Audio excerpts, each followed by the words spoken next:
viewers and listeners, to the Health Revolution, the program that shows you how to have a life of vibrant well-being. In a world full of noisy health trends, we bring you clarity. In a sea of fads, we reveal the science-backed strategies that truly work. We explore physical strength, emotional resilience, and mental mastery. These are the keys to an enriched life. Join us for inspiring interviews with champions who conquered life's health challenges, fueling your journey. Are you ready to unlock your potential? To live with vitality and purpose?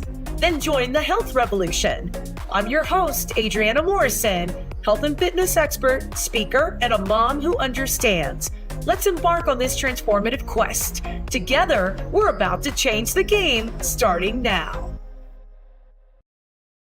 The information provided in this show is intended for educational and entertainment purposes only.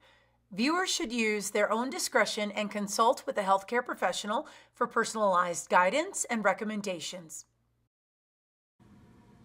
The following program contains mature situations and themes and is intended for an adult audience and may not be suitable for younger viewers.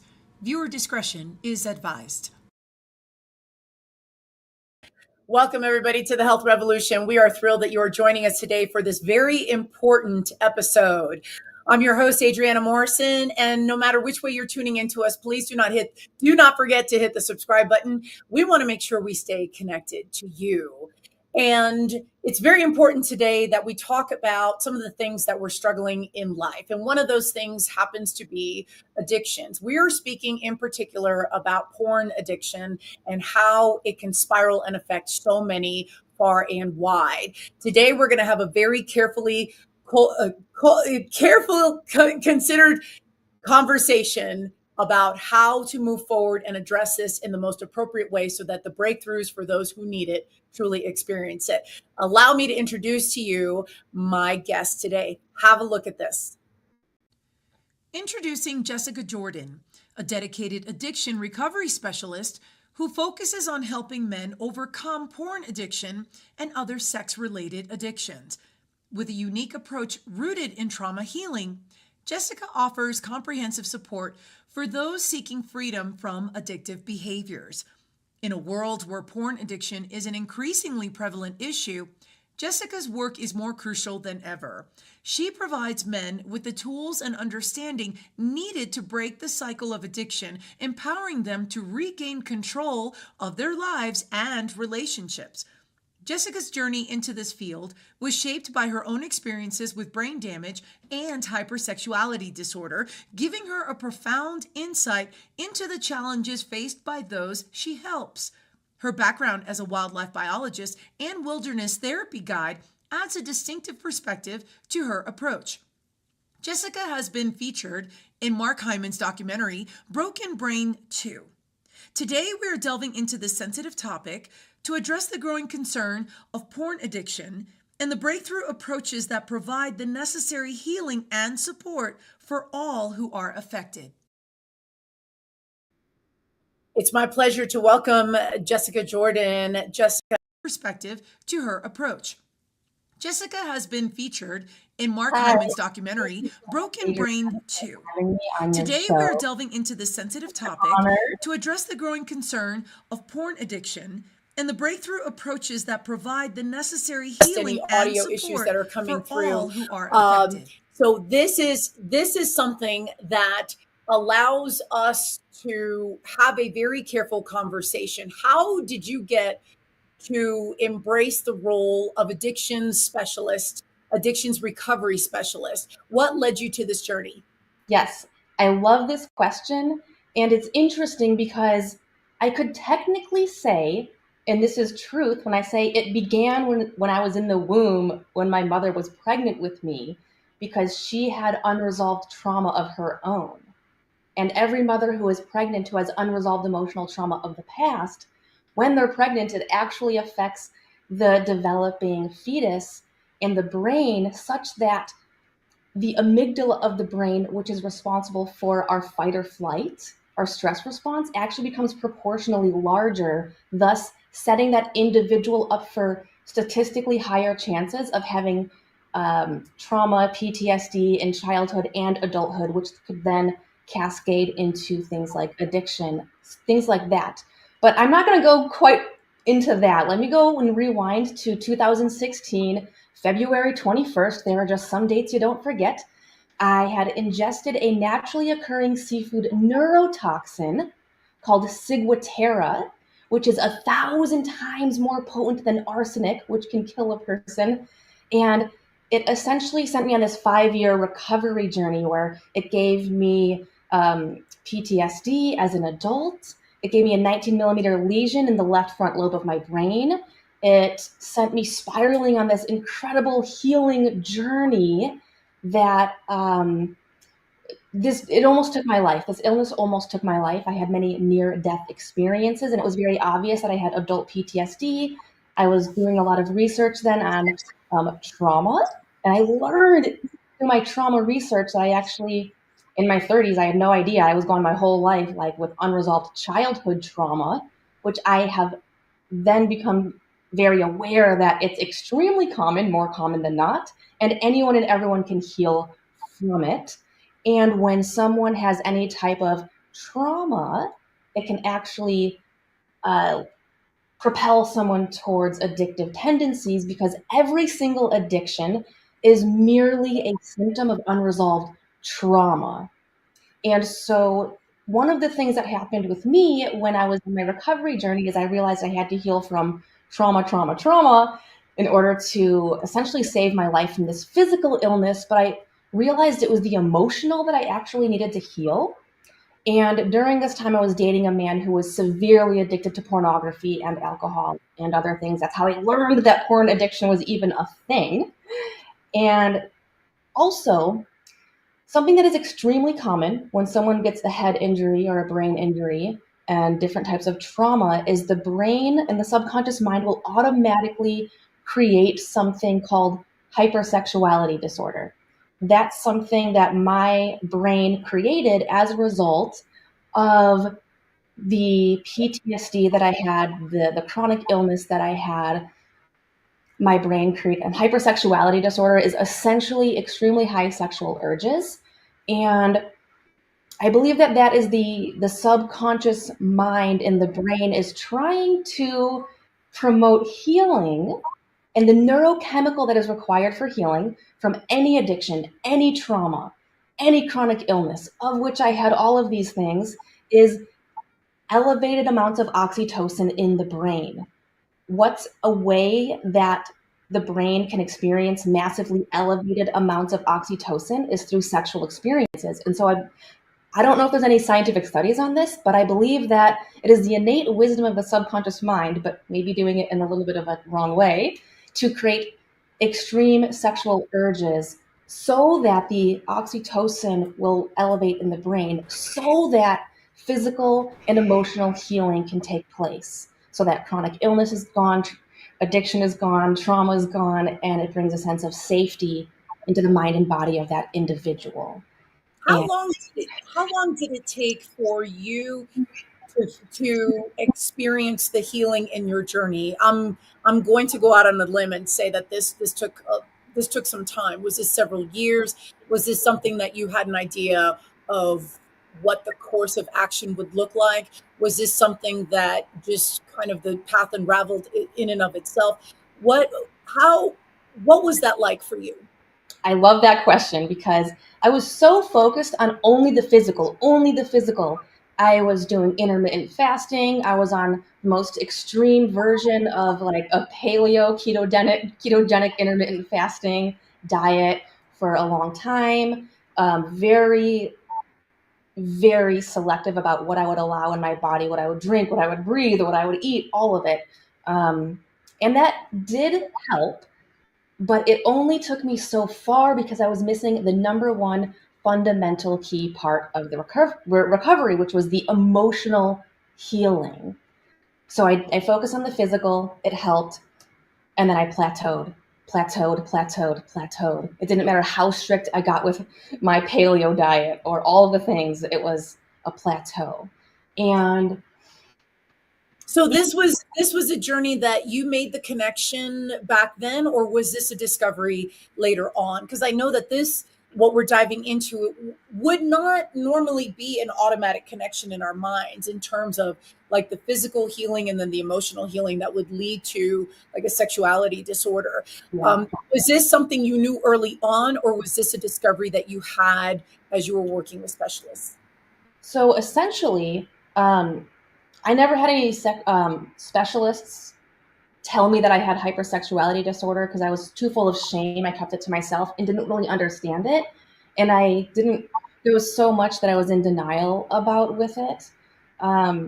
But it was about 2.5 years after injecting the neurotoxin that I had seen a functional medicine doctor, Chris Kresser. I drove 5 hours south to Berkeley, California, and cried with him and his nurse on his couch, and they were so nice and kind and professional. And they helped me understand that I needed to reduce the hypervigilance of my limbic system. And essentially, that involves trauma healing. And so they sent me on a program by Annie Hopper, DNRS, Dynamic Neural Retraining System, to help reduce the hypervigilance of my limbic system part of my brain. And that helped tremendously, but then it still only took me part of the way there. And this was about 2.5 years in from when I'd ingested the neurotoxin. And then I jumped even deeper into discovering Dr. Joe Dispenza and diving really deep into meditation. And then that's kind of when I had like a spiritual awakening as well, going from like extreme atheist in my 20s, growing up as a Jehovah's Witness, extreme atheist in my 20s, brain damage, hypersexuality disorder, near-death experiences, jumping into meditation, discovering Dr. Joe Dispenza, having a spiritual awakening, and that allowed for a significantly deeper level of self-compassion, self-forgiveness, elevate subconscious self-worth. Those are actually at the core fundamental elements of healing from any addiction, any trauma, is being reconnected with the part of who you are that says, I am worthy of love. I have self-compassion. So, at what point did it become okay to address the hypersexuality disorder? At what point did you discover that shame was not okay being a part of the picture, that now the delving in and addressing it was the next course of action? Yeah, so it's interesting because I went about it in almost like a reverse backwards way, where it wasn't until the hypersexuality disorder was gone and healed and recovered that I recognized it was ever even there in the first place. And I was just so focused on healing my physical body because my illness that I was at very high risk of cardiac arrest, respiratory paralysis. I didn't know if I was going to actually live or die. So I was so focused on literal survival that I was not even focused on the hypersexuality disorder as being an issue or a problem. At the time, I just was more frustrated that I couldn't find a romantic partner who would meet me in the way that I was looking for, which was actually true, deep connection, emotional connection, vulnerability. That's what I really wanted, and I knew it. So my frustration was that I wasn't able to bring in or find a partner who would provide that for me. So there was anger, frustration, low self-worth. What's wrong with me? Why can't I get that? And so that's where the focus was around the sexuality part of it, not, oh, I have hypersexuality disorder. Let me like figure out what's going on there. So I'm curious specifically about I love, well, let me back up. So I love the fact that you're diving into the elements that contribute to the entire picture. When did it become something to speak directly about? Around, let's see, I ingested the oysters 2016, February, and it was around the end of 2019. Actually, that was when I realized what was going on. And part of that was more so realizing that I wanted to help men overcome pornography addiction through trauma healing, realizing I had the full solution for it. And then it still took me a little while later in 2019, and then even more so really in 2020, to realize like how much I actually had hypersexuality disorder. And so it was several years. So as you're painting the picture, and I just want to make it clear for viewers. So it took several years for you to then fully to then be able to speak of address. And then this came from your the choice to help men address porn addiction. Now, did this come from the relationship that you had, in that this was something maybe that you were that you were wanting to fix, and then it just kind of got sort of serendipitous that it just naturally led to that, and then it grew from there? Was it self-discovery? So I love this question. say more about that and the turning points of this Yes. party. Yes. So I had actually taken a 12-month online course with about 600 or 700 hours invested to become a health coach. And I was in the middle of creating a program to help overweight women who are single and in their 30s to get the body of their dreams so they can attract the partner of their dreams and have that self-compassion, self-worth inside. And I was doing a meditation one day when I had subconscious low self-worth, feeling like I was a burden, I shouldn't be here, all this stuff, like I was still in the healing process. And I went really deep into a meditation by Dr. Joe Dispenza called Changing Beliefs and Perceptions. And the perception I knew I needed to change was my subconscious self-worth. And I'd done this a lot. I spent over a year in this, but I'm like, all right, I need to go really deep. And I did this meditation, and in the middle of it, I felt so full and whole and complete and full of self-love and self-compassion that when you feel that way, there's nothing else that you feel like you need for yourself. You're full and whole and complete. But there was one thing that I felt like I still wanted. And this was for everyone else to feel as good as I did in that moment, knowing every human being, no matter what your background and story is, deserves that no matter what. And then my subconscious mind presented a question to me. It says, who needs this the most? And then my subconscious mind presented an answer. Men overcoming or who are wanting to overcome pornography addiction, and they're feeling full of shame and they're lost and they don't know where to turn. And I said, oh my goodness, I have the full, complete solution. And it was in that moment, I discovered my life purpose. And it has been incredible. That was September 2019. So obviously a few years back, and so this was a discovery that unfolded for you during this part of your personal journey of where you're being led. How much of a Pandora's box is this? And I just want to just scratch at the surface before we have to go to break. But how much of this is a Pandora's box for society in terms of talking about porn addiction, how it impacts men and then everyone? Massive.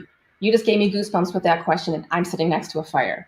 So this affects all of us, even the ones who will never be addicted to anything, because every single one of us, we know many people who are addicted to pornography, although we will normally not know who they are. It's your sons, it's your brothers, it's your father, it's your husband. It is there just in the United States alone. There are 29 million men who have bravely raised their hand to admit that they are addicted to pornography. Those are the ones who, one, have the awareness, and two, have the bravery to admit it. So that is such a rare thing. So we know that the numbers are significantly higher than that. And no, and I definitely, this is where we're going to start to delve into this big time. First, we're going to take a commercial break, and we will return right where we left off. Don't go anywhere. We will be right back after this.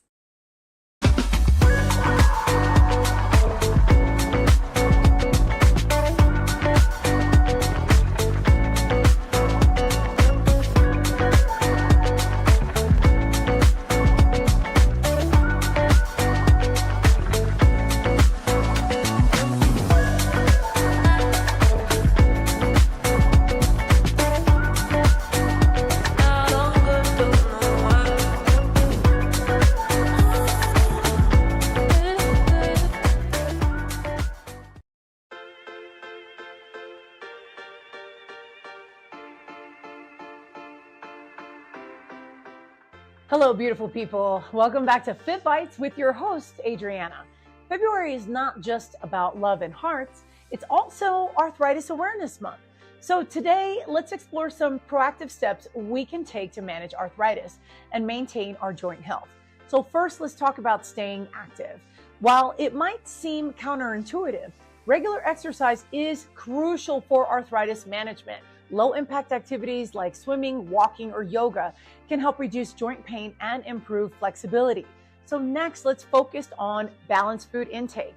So foods rich in omega-3 fatty acids, antioxidants, and vitamins can help reduce inflammation and support joint health. Think fatty fish, berries, and leafy greens. Now, don't forget the importance of maintaining healthy weight. Excess weight puts additional stress on your joints, so managing your weight can help alleviate some of that pressure. And lastly, listen to your body. So rest when you need to, use hot or cold therapy to soothe some joints, and consider talking to a healthcare professional about other treatment options.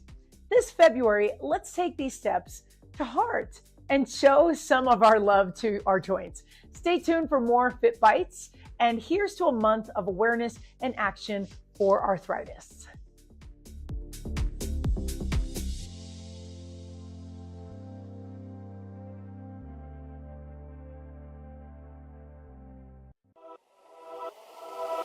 Welcome to E360 TV, the live streaming and on-demand destination for influential voices and enlightened audiences. We offer trending, grassroots, and purpose-driven content across a diverse range of interests. E360 TV is more than just watching programs. We offer the ability to interact with live shows connecting audiences to real, authentic influencers and storytellers while streaming to millions of devices.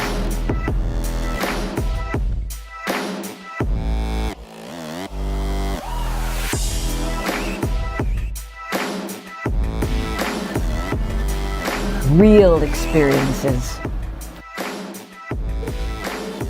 Raw conversations. One destination for it all. E360 TV. Welcome back to the Health Revolution.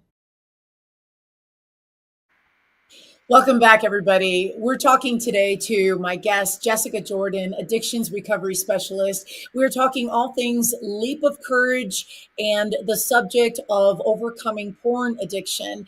And as we were entering break, Jessica, you were starting to talk about some of the statistics that are pretty staggering. And I want to dive a little bit into this to paint a more realistic picture of what we're looking at. How much of pornography impacts society today? How urgent or how alarming of this growth are we talking? Today's numbers. Ooh, this could be a 5-hour answer. So let me start off by saying almost every 11-year-old has already watched pornography. You'll be very hard pressed to find someone who's as young as 11 who has not watched pornography. I only work with men who are 18 or older, but on my calendar, I get 12-year-olds booking, begging for help, begging. 12-year-olds, sometimes even 11-year-olds. And I get all these teenagers who are at a desperate cry for help. Some of them are considering even potential taking their lives, which happens occasionally out there. And it is heartbreaking, absolutely heartbreaking. And it is such a taboo topic and there's so much shame around it. Most of the people who are suffering from this are too ashamed to ask for help. All of the children that I've spoken with, I said, you're underage, you're a minor. If your parent or legal guardian is on the call, that's the only way I can help you. And they usually feel too unsafe to even ask. And the way that it's affecting in so many ways, because when someone has something that we call a superstimulus, which is an addiction, it hijacks the dopamine receptors of the brain. It hijacks a part of who you are. And it makes all other parts of life feel dull and boring in comparison, meaning that it's going to be very difficult to connect in a deep and meaningful way with anyone in your life. It's going to be challenging to find motivation or inspiration, whether in your career or in school.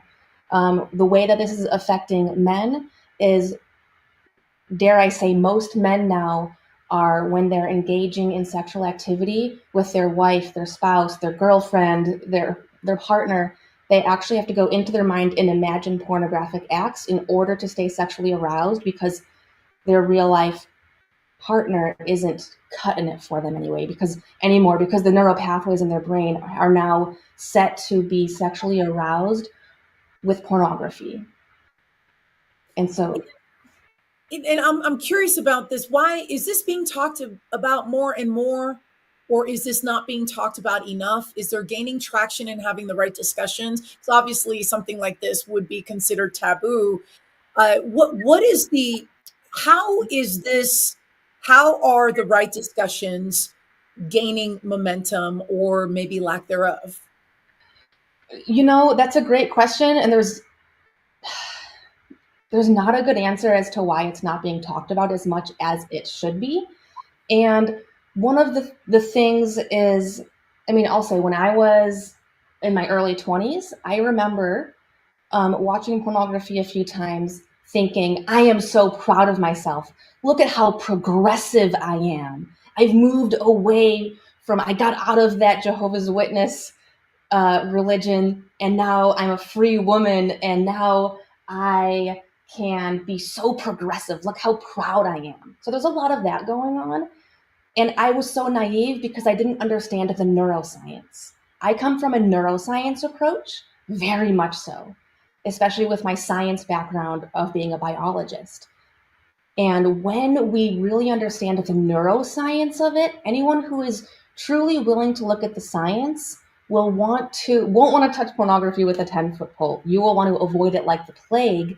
But so many people don't understand how detrimental it is. And they want to ignore the science intentionally or subconsciously, not realizing it, because they want to keep it in their lives. And they'll want to say some excuses why it is a benefit for them. So where are some of the more surprising areas in society where it is impacting? Obviously the fact that you said that, that the early onset of exposure is 11, but where are other areas in life where that it might surprise us, where it's showing up? Yes. So a lot of licensed therapists, they themselves are addicted.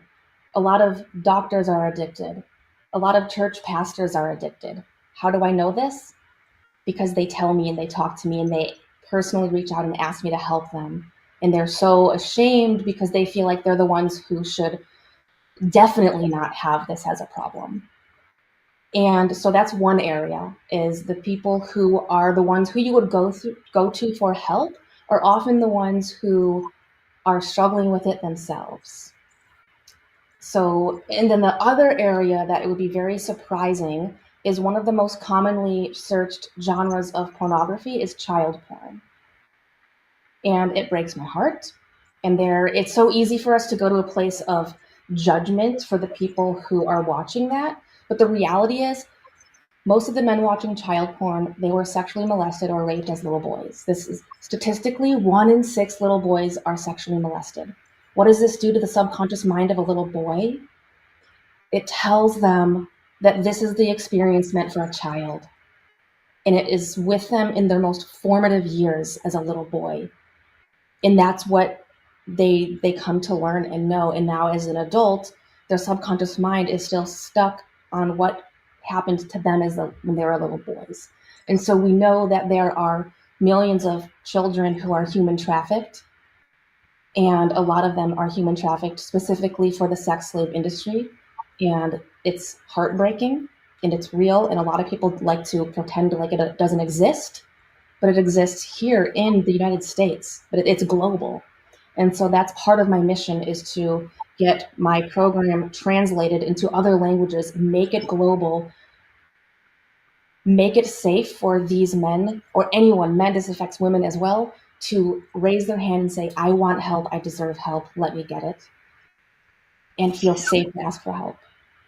Now, this is obviously you just shared some disturbing statistics and how prevalent this is. What does what talk about how this impacts families? Those who may be family members who discover that this is happening, or the family member, the spouse of the person who is struggling with this, that they've discovered this. Where do they start? What's the first step that they can do to very carefully approach addressing this? Yes. So, this is such a good question. Usually when there's a spouse, say a wife discovers that her husband is addicted to pornography, she'll usually have one of two reactions. And it takes place on a spectrum. One, she will recognize that he is coming from a place of true suffering, and she has a solid sense of self-worth. And instead of her feeling unworthy as a result of his choices when he is in his moments of suffering, she goes and she supports him and she loves him, and she's there every step of the way in the way that he wants for his own personal healing that he needs. And that will strengthen the bond between the two of them and accelerate and deepen his healing journey. And then on the other end of the spectrum, which is what I experienced and what is probably the more common experience, when the woman feels extremely rejected. She feels not good enough, inadequate, low self-worth. And it is a form of true trauma for her. And now she has her trauma that she needs to heal from. And now her husband sees the pain and suffering of his wife, and he feels so responsible for it that his shame that he's experiencing as a result of watching his wife, who he loves, it slows down his recovery immensely. So the discovery of this, say a family member, a spouse, what is the best approach for them to take if their concern is met with defensiveness? Maybe maybe the shame is masked by, what are you doing? Why are you, back off type of thing, or maybe justification that it's really, or a trivial response that it's really no big deal. Like how does one leverage that conversation going forward, being that this is obviously it's going to get a little tricky to discuss. Yeah, anyone who says it's no big deal has not looked at the neuroscience. So we'll start with that.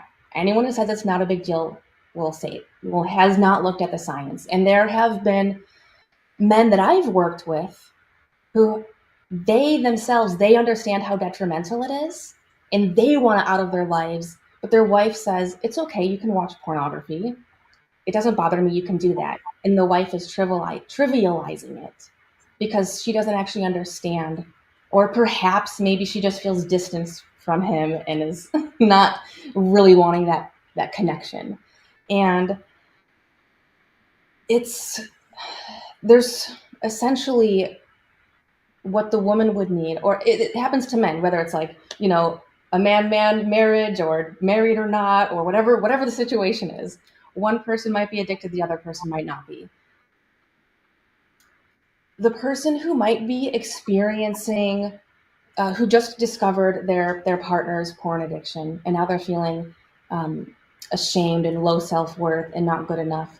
It is very important for their partner to recognize and say, I love you. I understand why you would be feeling this. I know what you're experiencing, and list the emotions and say, hey, if I get it wrong, tell me. I want to know everything you're experiencing. I want to know all of it. And I also want to be there for you for your healing journey. And, part of it seems like part of the issue is the lack of communication, Yes. Which, of course, one could argue that in society, we do struggle with having the best communicative relationships just in anywhere we go in life.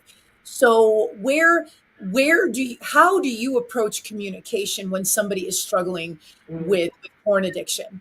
Yes. So the reason why communication is difficult in these cases is because of vulnerability. When we feel vulnerable, we want to hide.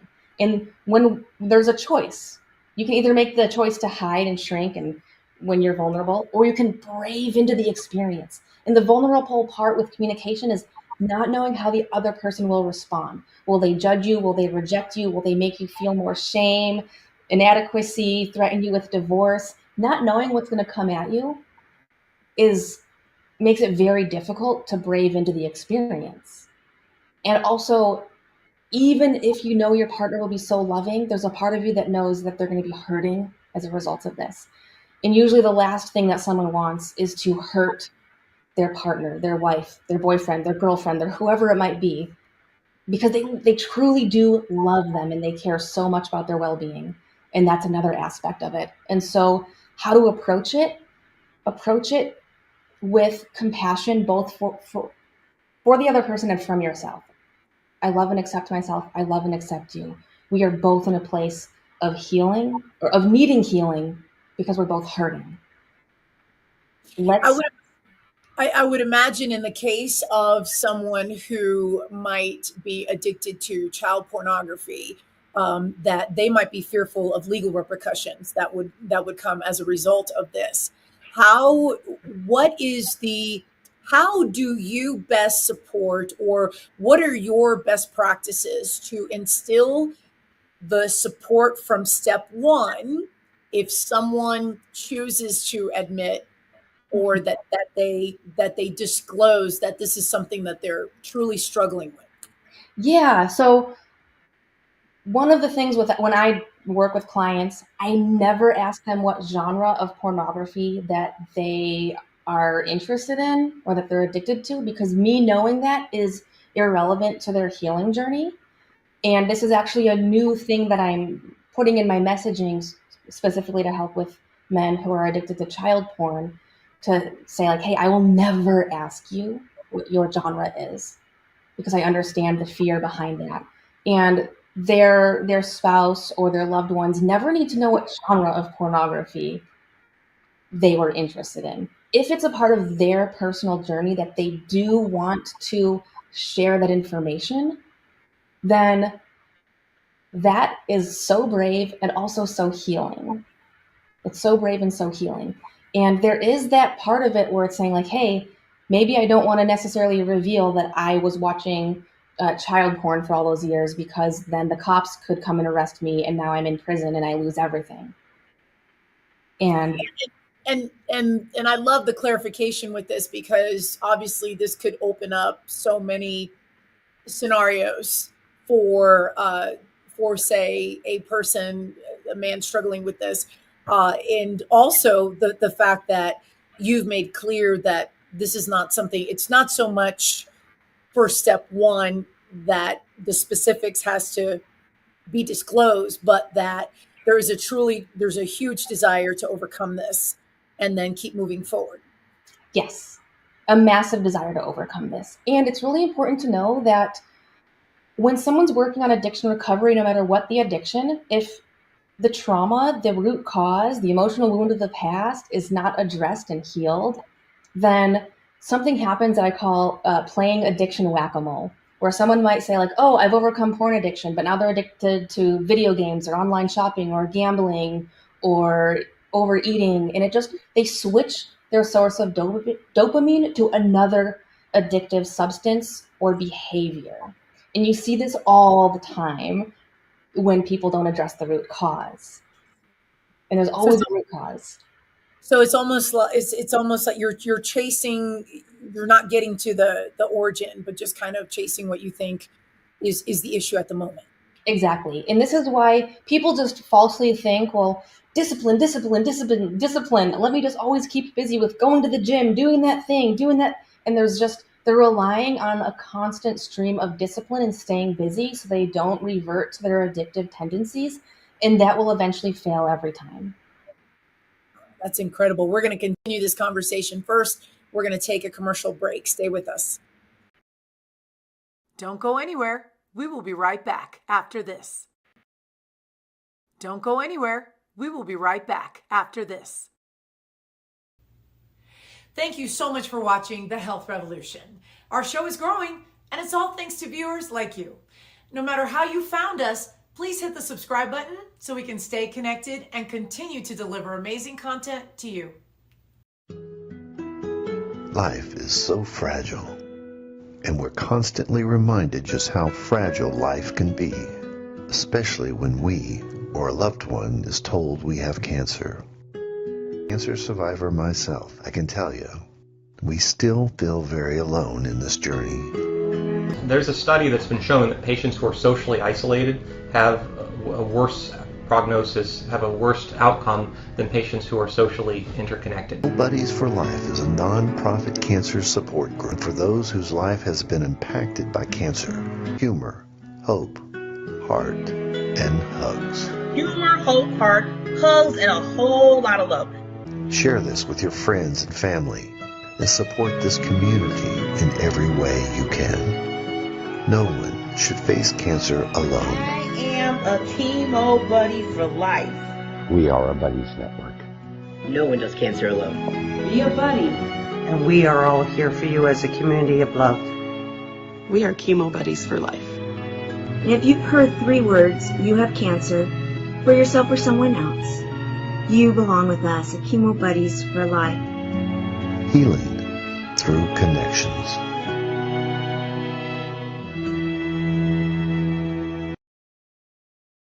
And now we want to give special thanks to Biomed Mobile IV for sponsoring the Health Revolution. Biomed Mobile IV is Colorado's top mobile IV therapy service, servicing throughout the state of Colorado. They offer an array of vitamins and above and beyond safety preparation. Biomed Mobile IV, your dedication to health and wellness is exactly what our show is all about, and we thank you for your support. Welcome back to the Health Revolution. Welcome back, everybody. My guest today, Jessica Jordan, addiction recovery specialist, and we are talking about overcoming porn addiction, taking that leap of courage. Jessica, I want to talk about your program and what the framework looks like. And as we do this, I want to pull up the information, your QR code for your website. Can you talk us through the framework of where step by step, what your protocol is in working with men in overcoming porn addiction? Absolutely. So essentially the name of my program is called Leap of Courage. And it's anyone who chooses to be a part of it gets lifetime access. And as of right now, there are about 50 hours of video lessons and assignments that when you do the assignment, it actually results in a subconscious shift towards healing in very deep and amazing, profound ways. And so that's one aspect of it, is like, hey, let me jump in and learn the things and do the things and see the shift. And then I also host a group coaching every week called Bravery Bootcamp with anywhere from 5 to a dozen men who typically show up. And it is absolutely incredible.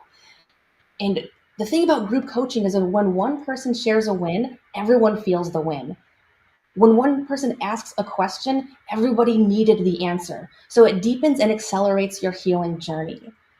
And so up here we have your website. Talk a little bit about the name of the website. I just want to be clear for our viewers that your website is called Self-Crafted King. Say a little bit more about the meaning behind it and then the umbrella pieces that are part of what you offer. Oh yeah, I love this. So Self-Crafted King. Self-crafted, pretty explanatory. Me as your coach, I will never craft who you want to be. You get to decide how you want to be, your identity, how you want to show up, what you want in your life. And we talk about how to even choose what that will look like, because a lot of people are like kind of deer in the headlights, like, all I know is what I don't want. Let me figure out what I do want. And then the king aspect for 2 reasons. King, because you are the ruler of your own life. The addiction is no longer having any control over you. You control all aspects of your life when it comes to who you want to be as an individual and how you want to show up. And then the other part of king is a king is of service to others. This is about stepping into your purpose and how you show up for other people, your family, your community, your coworkers? How are you showing up? How are you being of service to others in your life?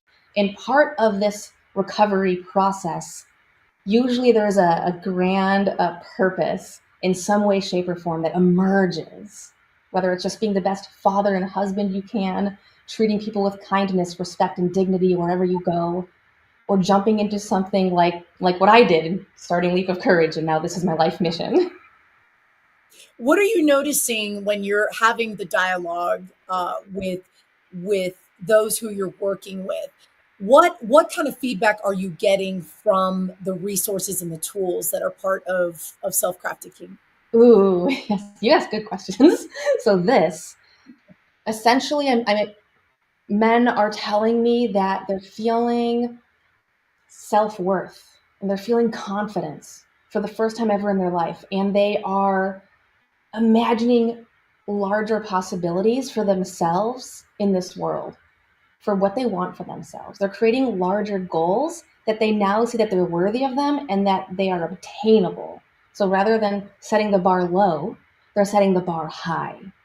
And it is absolutely incredible to hear their feedback, to watch them share their wins, to gain, and they are gaining, I love this part, when they get to know themselves on a deep and intimate level. This is called self-awareness, and we take it so incredibly deep. Even the men who've been doing the inner work for years and come here to Leap of Courage, they take their self-awareness to a whole new level. And every bit about who you are that you become more familiar with gives you a new opportunity for self-compassion.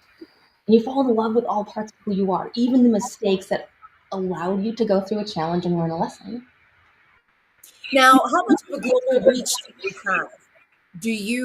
Are you finding that men from all across the globe are reaching out to you? Do you find like the reach is going farther and farther?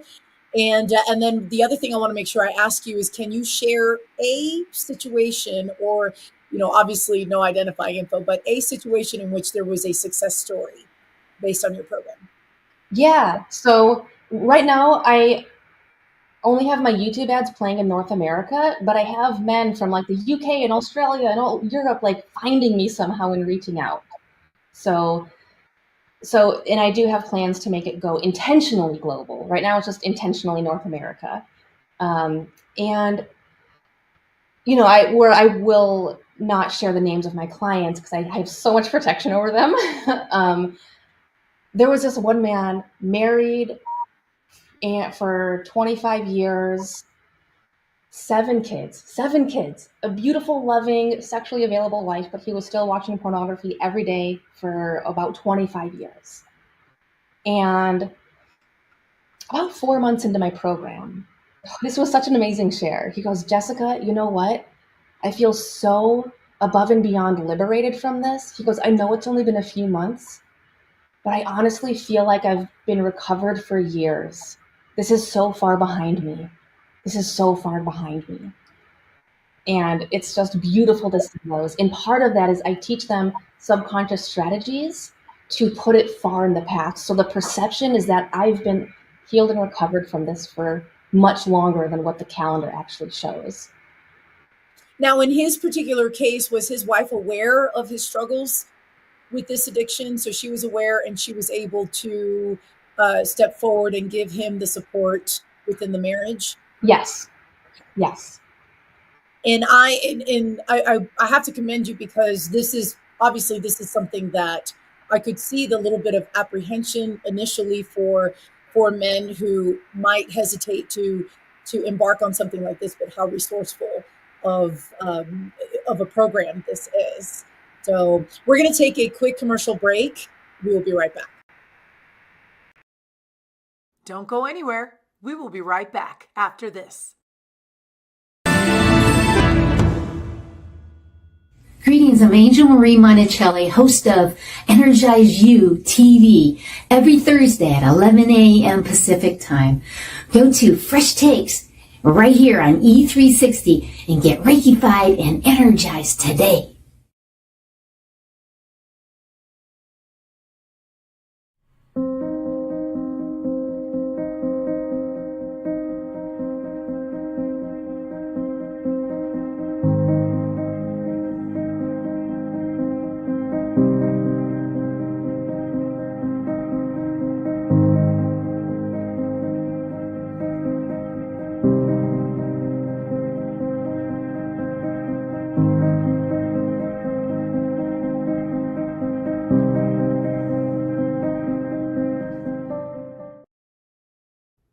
Welcome back to the Health Revolution.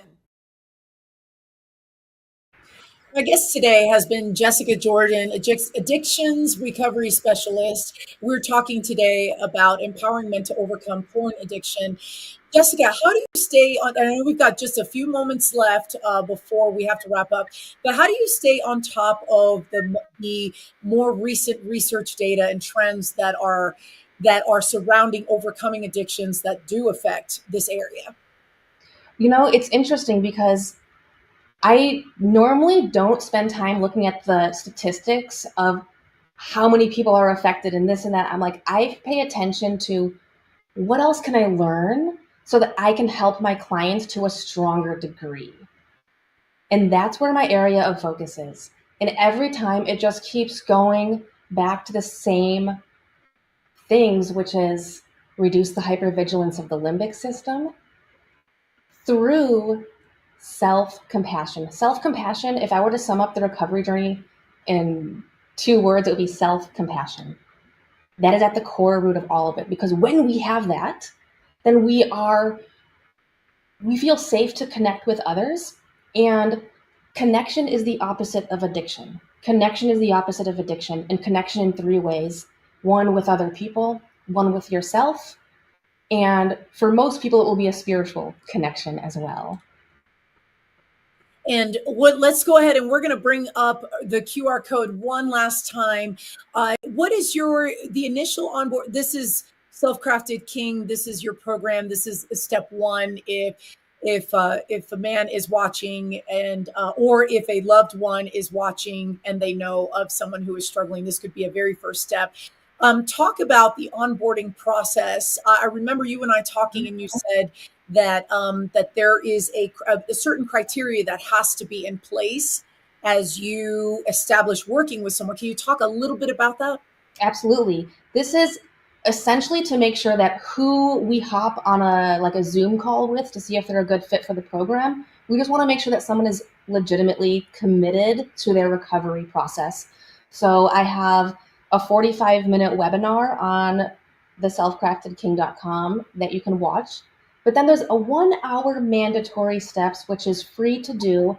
And it's essentially you just register to get started for free on my program. And it teaches you things like a little bit more about the trauma aspect of it and the root causes.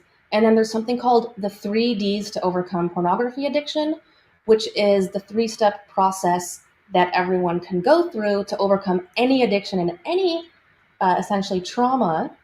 And now you have an intellectual awareness, and that inspires hope and helping it to feel safe to say yes. And so it's just basically, hey, let me do the course for free, the first hour of it. And if I like what I see, I'll book a call. Yeah. So then just to let viewers know that that's something that's mandated to make sure and that you're vetting out the seriousness of someone who's looking into starting the program. Yes. So it's just a 1-hour investment to get started for free. And if you like it, book a call with one of my coaches. Jessica, we're running out of time. I really appreciate your time and energy today on this very sensitive topic. And of course, if as everyone can see, her website is selfcraftedking, singular.com. That's where you can begin the process. Thank you so much for joining us today, Jessica. Thank you so much. It's been an honor. Yes. And for everyone who's watching, please do not forget that you can check us out on our website is thehealthrevolutiontv.com. You can share with us any show ideas, show episode ideas that you might want for us to cover, that we can certainly do so. And of course, you can subscribe to our newsletter to stay on top of what we have coming up. In addition to that, we're going to throw our QR code up in the upper corner of your screen, and that's going to give you, as the crow flies, to our website. Please do not forget that we are on Tuesdays and Thursdays, 10 a.m. Pacific, 1 p.m. Eastern, right here on E360 TV. And we have important show notes at the bottom of your screen. Please don't forget that. And we are out of time. So until next time, thank you so much for joining us, whether you've caught the live broadcast or replay. Until next time, take care. We will see you soon.